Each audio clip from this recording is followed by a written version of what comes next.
আজি আমি আলোচনা কৰিম দাঁতৰ সমস্যাৰ বিষয়ে।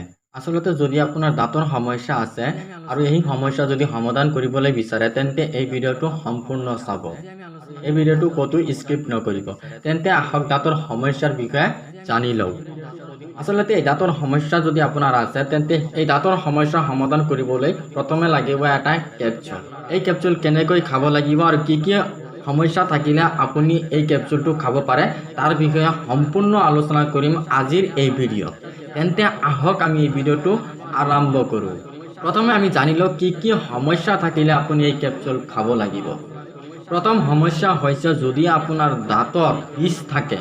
দ্বিতীয়টো হৈছে যদি আপোনাৰ দাঁত আপুনি ক্ষয় গৈ আছে। তৃতীয়টো হৈছে আপোনাৰ দাঁতত যদি কেইদিন পিছে পোকে ধৰে, দাঁত বিষাই থাকে, তোৰ যিটো মাৰি আছে মাৰি ফুলি গৈ আছে আৰু বিষত কিছুমান মানুহেতো কান্দিয়ে থাকে। বাবে বহুতো চিকিৎসা কৰে যদিও সেইবোৰ চিকিৎসাই কোনো কাম নিদিয়ে। আচলতে দাঁতৰ সমস্যাই দেখা দিলে বেছিভাগ আমি দাঁতৰ ডক্টৰত যাব লাগে। যদি দাঁতৰ ডক্টৰত যাবলৈ হয় তেন্তে বহুতো টকাৰ প্ৰয়োজন হয়।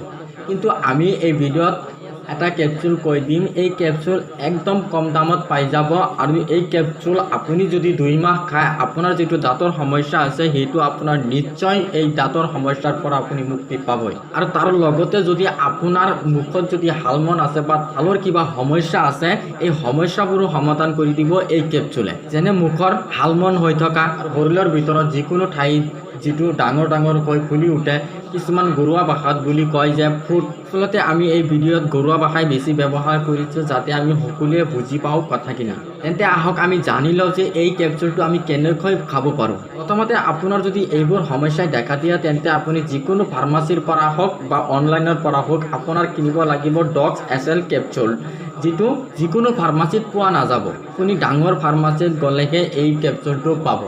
এই কেপচুলটো যদি আপোনাৰ দাঁতৰ সমস্যা বা ছালৰ সমস্যা অতিমাত্ৰাত বেছি থাকে তেন্তে আপুনি দুটাকৈ ল'ব লাগিব। যেনে ৰাতিপুৱা ভাত খাই এটা, আকৌ যেতিয়া আপুনি ৰাতি ভাত চাত খাই টোপনি যাব তেতিয়া আপুনি এটা কেপচুল ল'ব।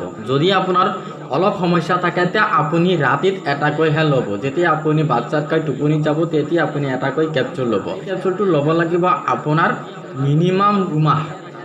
যদি আপোনাৰ ছালৰ সমস্যা আছে তেন্তে এটা খালি আপুনি গম পাব যে আপুনি কিমান ভাল পাইছে এই কেপচুলৰ দ্বাৰা।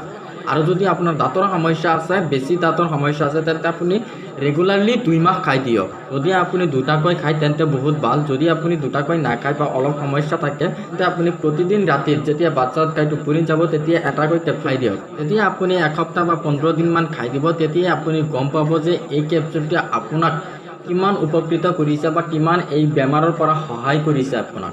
এইবোৰ সমস্যা যদি আপোনাৰ আছে তেন্তে নিশ্চয় ডক্স SL কেপচুলটো নিশ্চয় কিনি খাব। আৰু মই যিবোৰ সমস্যাৰ কথা ক'লোঁ সেইবোৰ যদি সমস্যা আছে মই আপোনাক 100% গেৰাণ্টি দি কৈ আছোঁ এই কেপচুল খোৱাৰ পিছত আপুনি এইবোৰ বেমাৰৰ পৰা উপকৃত হ'ব। আজি আমি আলোচনা কৰিম দাঁতৰ সমস্যাৰ বিষয়ে। আচলতে যদি আপোনাৰ দাঁতৰ